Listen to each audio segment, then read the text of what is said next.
Pleasure to be with you this afternoon. Thanks for sticking around. You're just sticking around for the happy hour, aren't you? You know this. But also helping me out today, I've invited Michelle Cooper with the Southern Ogallala Conservation and Outreach Program to wrap up my presentation with an example of some things that I will be sharing with you today. And what I'm going to be talking about today is how to inspire, engage, and support youth who may be interested in water or may not know yet that they're actually really interested in water, but to be leaders. So if we look around the room, how many of us are actually going to be here in 10, 15 years? Right? So hopefully we are, right? But I know a lot of us are going to be moving on, and we heard this morning a lot of that institutional knowledge is going to be lost when that happens. And so I think it's never too early to start engaging our youth in some of the important issues that we face today and that they're going to be facing in just a few short years.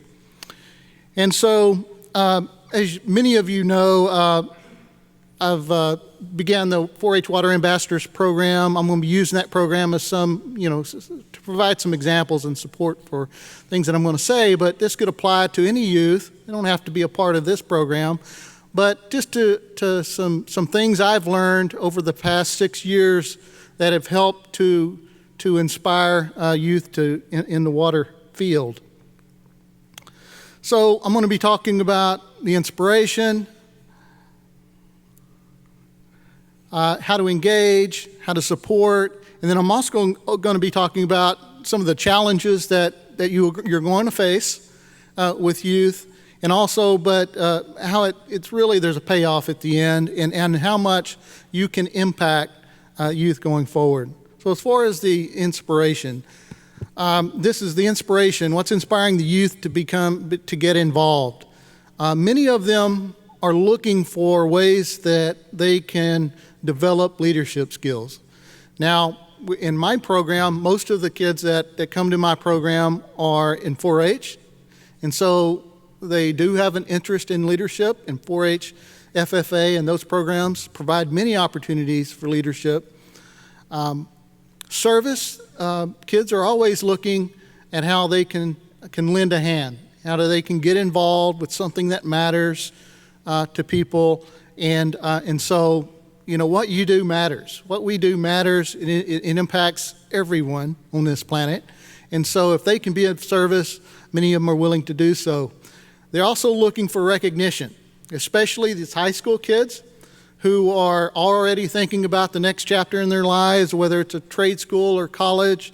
They're looking at places to go. They're building successes and impacts for scholarships. So whenever they do receive recognition, all of that goes into their application packages. So also at this age, they're exploring different careers. Now, what's kind of been a challenge for me personally is I get kids into this program and they know very, very little about the water industry, if anything at all. What they've learned about water has been what they've heard in their classrooms, dealing with conservation and maybe a little bit of science, but they don't know how water is managed. They don't know about infrastructure. I mean, we really don't see much infrastructure, so they don't come into contact with that.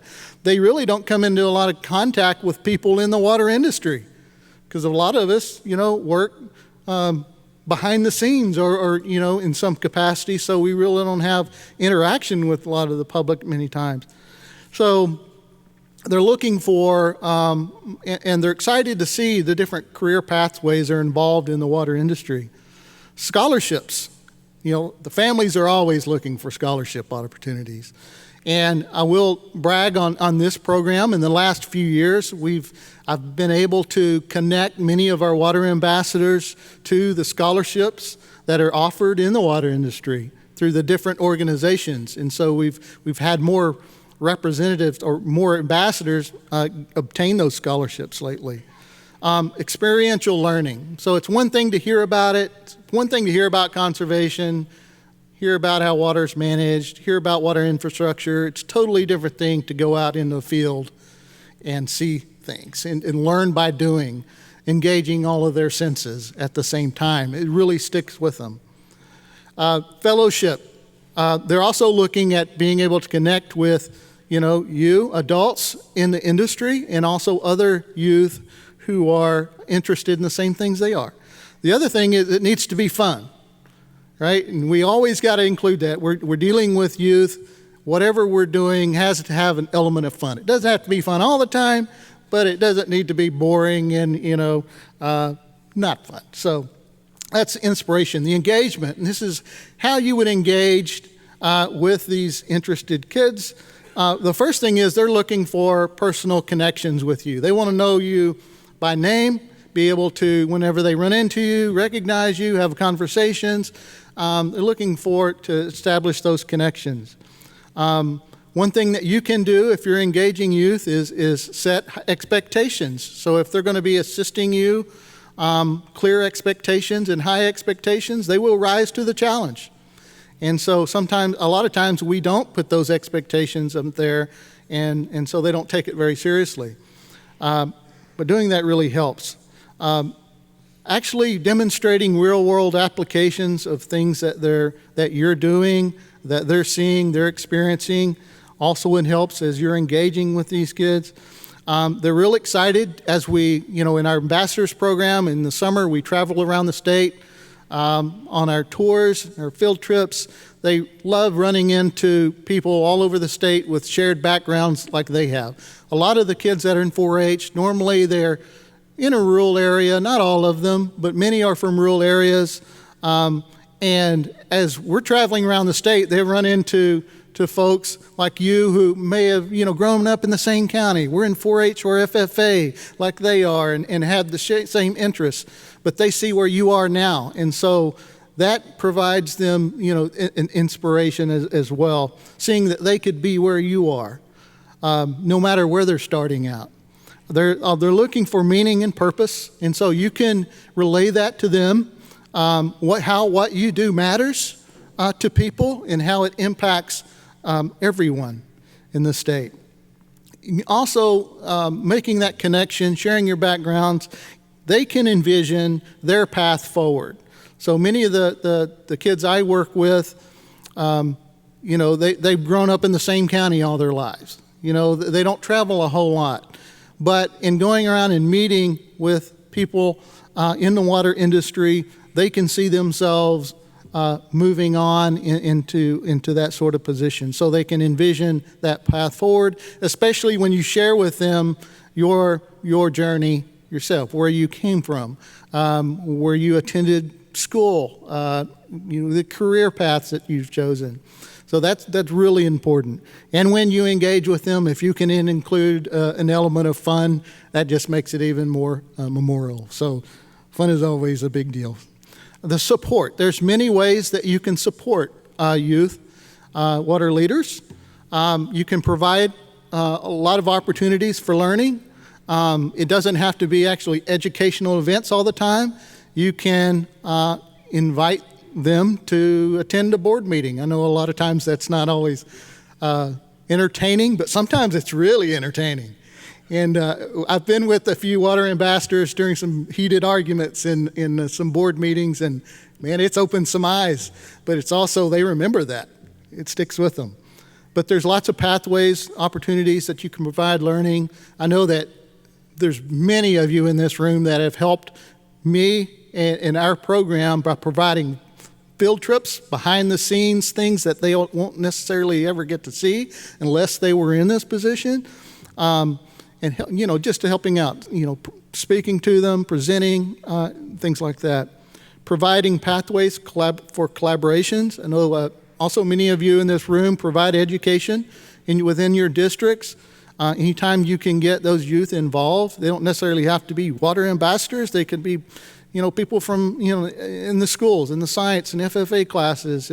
Get those kids involved in what you're doing in some way.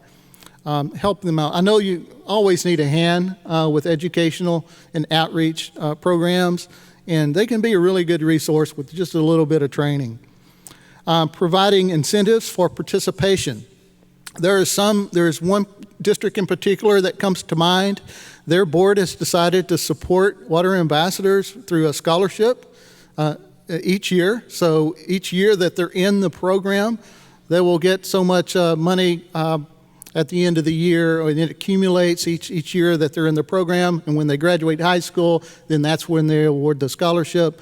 But if you're going to do that, like I said earlier, set expectations. So this board of directors has decided there's going to be a contract with this kid. We agree to do this for you, provide the scholarship in exchange. You're providing us a monthly report, you're attending a board meeting, you're presenting to our board, you're helping us out 4 hours a week, or a month, I'm sorry, not a week. You're helping us out with activities, and that's good. That's clear expectations, and there's a reward at the end. There's a carrot there. So those things are always good. And recognizing success. They all have the iPhones, they all have Instagram accounts. Anytime they can get their pictures of themselves being recognized for the things that they're doing, all the better. But then again, make it fun, right? There are some challenges with dealing with teenagers, high school kids, and we know this, but anytime we're trying to recruit them into a position such as this, a leadership position, there's always issue of time commitment. They have lots of opportunities that they can do. Many of them, if they're high achievers, ambitious, they're in a lot of programs already. Sports, UIL, FFA, other 4-H projects. It is hard to get their time. But I will say that some of my most productive 4-H water ambassadors are also the busiest. So I found that to be true. They're also motivation.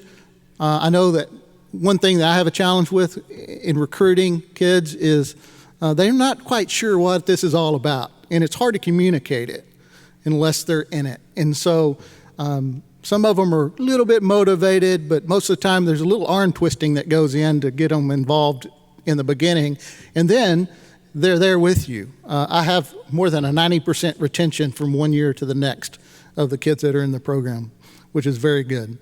They have a limited perspective of water in the water industry. And that's another thing that sort of limits their motivation too, because they just don't have a full understanding of what opportunities there are out there. They have evolving interests. So they may be interested as a freshman, a sophomore, but life happens. They get into other things, and but what I've found is I've had some of my water ambassadors who have graduated already in college, graduated college. Now they're calling me looking for, hey, have any good job opportunities in the water industry? Can you pass me some contacts and things like that? So, it seems to be coming around. They seem to be at least coming back around to it. External support, this is also a challenge, is getting parental buy-in and having the family commit the time for them also. But sometimes that is a challenge, but that can be overcome too if you're a really good salesman. And then they're always asking, is this fun? There's that word again, right? If it's not fun, they're not going to do it. Or they're going to look to something else that's fun. But there's plenty of fun things to do in water, so we don't have that problem. But the impact, and this is the fun part for me, but the impact is when you get them involved, and in my program, we start doing our summer tours, getting around the state, meeting people, seeing things that they will never see otherwise in their lives. And here's a good example of a picture of something. Here's a flowing well out in Pecos County. How many of them are actually going to see that unless they're in the program?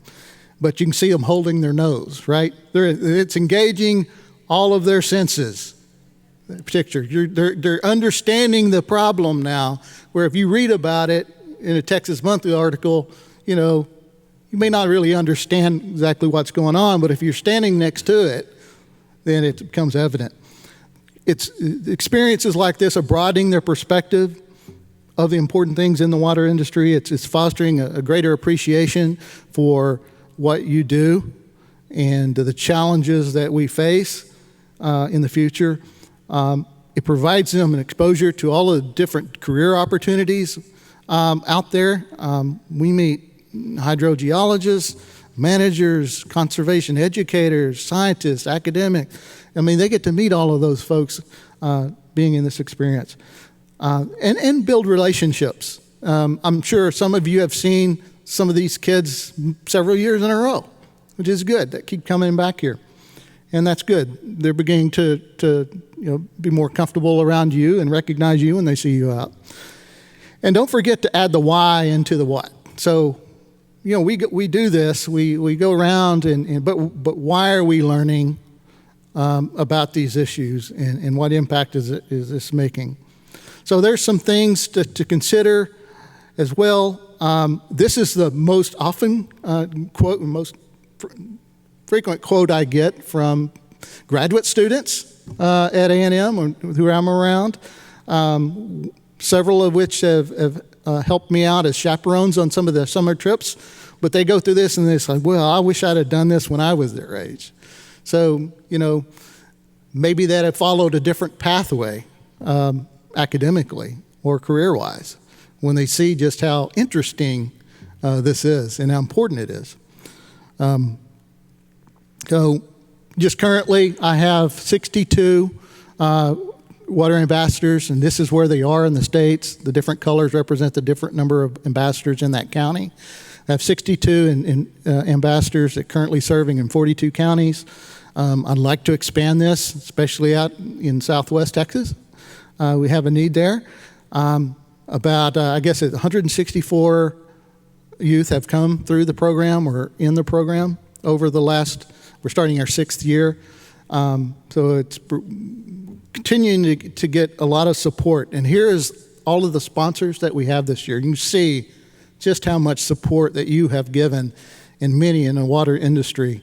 I'd say probably 80% of these of our sponsorship has come from you. So this is your program because you have actually made this possible through your support.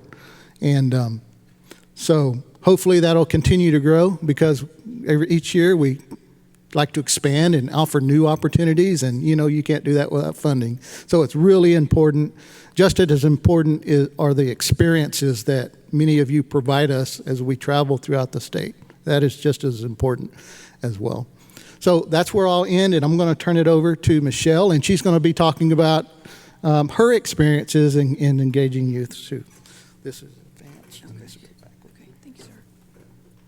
Good afternoon. I have a question. How many of you have some component in your management plan, because that was the first thing we started with, about education and outreach? I'm looking around. Probably most of you should, or you do. One of the things that brought me into the world was my background in education.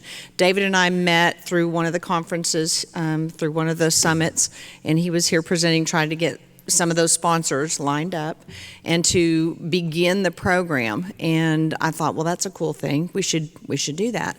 I actually work for 3 groundwater districts. I work for Sandyland, South Plains, and Llano Estacado as their education and outreach coordinator. So if you are a single person in a district, you're the manager, you're the gopher, you're the technician, you're the everything, raise your hand. Okay, you say, well, this all sounds fine and good, but how in the world am I going to do all this? So what I want you to think about is the impact overall that you're going to have. Because as David said, and several other people in the conference and over the last couple of days have noted, a lot of us are getting a little grayer and our ages as a whole shifting. And we need people to come into this environment. Do we have a water ambassador in here? Is he at the back? Come up here, if you don't mind. I'm going to embarrass him. He didn't know I was going to do that.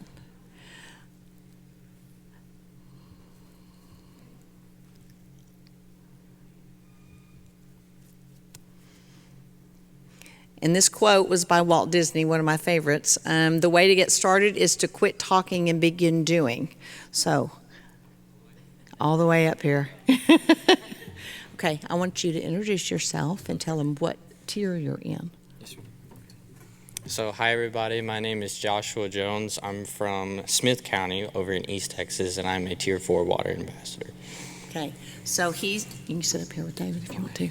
He said he was a Tier 4. We've had the opportunity to have some of these students in the program for 4 years now. Many of them started as a freshman, which I think he started as a freshman.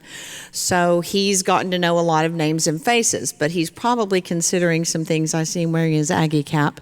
So I'm guessing he's probably going to look at going to A&M. But that brings me to one of my kids. One of my students who started in the program actually started as an ambassador, was with me and worked for a couple of years, and now she works behind the scenes in the program with David. It's given her an opportunity at Texas A&M to have a job, also to shift her focus in her college programming, and decided that she may want to shift over to something in the water world for long term. So that's been a huge benefit, and he spoke about some of those opportunities to network, to get to know people in the industry, and to reach out. I know many of you don't have the time to do everything by yourself in the management plan. So I was talking to JJ and some others about the fact that if you get some kids involved in the program, it can help you fulfill some of those goals and some of those things that you need to do. But the problem is you just got to get started. You got to get out there and you got to do it. So the question came to me was, how do I get some kids involved? And that's what I'm really here to talk to you about. How do I connect with them? How do I get the students here that want to be part of this? The first thing I would suggest is that you go out and you talk to your junior high and your high school science and your ag teachers. Get into the classrooms. Ask them, do you have a freshman class that I might can just come in and do an intro and say, hey, this is a great program. It's through Texas A&M, but I'm available. I'm part of the groundwater district. I'm the manager. I'm the education person. I'm the field tech. Whatever you are, make that connection in your community. You may have 8 schools. You may have 30 schools. I don't know, but if you'll reach out to those people, they don't know you exist. Okay? They don't know you exist. So you need to reach out, give them an opportunity to see that there might be something that's beneficial for their kiddos. Present at a 4-H meeting or an FFA meeting. I have students who will do that, and then I also go in and do that. So make it fun, like David said.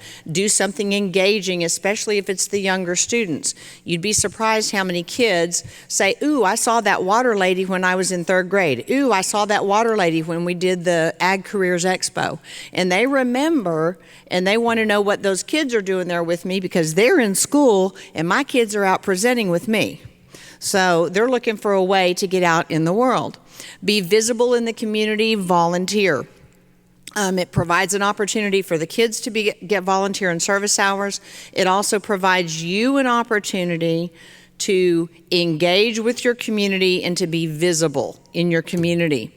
Put articles in the local newspaper. Get out there and talk on the radio. I'm constantly going on the radio by myself or with the kids and saying, hey, we have this program. It's great. It's a fabulous opportunity. I might have a parent that heard that. I might have a grandparent that heard that. I might have a producer who heard that. And they say, how do I get my kid involved? How do I get my grandkid involved? But those are ways that you can do that. Create a Facebook or social media page. Highlight the program. I'm constantly putting pictures of my kids and the ambassadors. I share what David sends out on his page. I also recirculate that information, and then when we go do something in our districts, then I put that information out. It gets a visibility kick because my ambassadors share it on their pages too. So that creates the interest with some of those kids that are not necessarily currently involved. Go direct, be shameless, beg a parent. Ask them if they have a kid who wants to be involved. And you'd be surprised how many parents say, I don't even know what you're talking about. I didn't even know we had a 4-H group. I didn't even know there was such a thing happening as an ambassador for water. Here's a big one. get your GCD, your groundwater district, to help cover and sponsor those kids. It costs roughly $250 to attend the summer leadership program. We don't want, our districts do not want our kids who are interested in groundwater or in the water world to be out any money to attend the program. You'd be surprised how many kids would want to do it, but $250 is a lot for their family. They may have to hoe cotton in the summertime. But if you said, hey, you don't have to pay for this, we're going to cover your expenses. The other thing that we do is we give them a little bit of pocket money. We give them a stipend so when they go on a week-long trip, they're still not out any money, which makes them more interested in sticking with it. It gives them something to do. They don't have to spend their family money, and it provides them an opportunity to meet all of these people. Facilitate your current ambassadors. It's kind of a joke with David and some of the kids that I've had along the way, but they refer to me as their momager. I coordinate what we do. I constantly communicate with them. I tell them, hey, we've got a program coming up on this day. I need to know if you're going to be available. Do I need to come get you? Should you get a ride with me? Can your parents drop you off?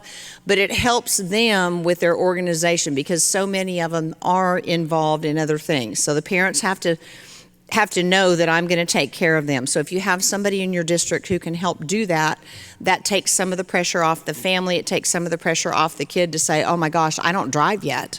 How am I going to get over there to that program? I say, well, I'll get you. We'll go. We'll go together. So I take care of them. Seriously, I said it again, beg. If you think you see a kid at church or one of your friends' kids or some kid that works in the grocery store who takes your groceries out and you think that would be a great kid, that's something they could do, then ask them, beg them, get their number, talk to them. But you might need to be the one that initiates that conversation because they don't know what they don't know. So that's one of the things that we have to do. Keep asking, keep reaching out, be excited about the program. And when they see me coming, they're like, oh gosh, here she comes. She's going to want something, or we're going to go do something. But you'd be surprised how many of them come back and say, that was the most fun thing. Didn't know what I didn't know. We actually have one of the girls, I don't know if she's in the room today, Amanda, that's on scholarship to attend the conference, who toured this summer with David in the Tier 1 program. And she's like, oh my gosh, I learned so much. I didn't have a clue what things were happening in the world of water right in my town. Okay, so those are the things that I think are important. If you have questions, beg, ask, reach out, and we'll be happy to help you. So good luck to you. I'm losing my voice. In your search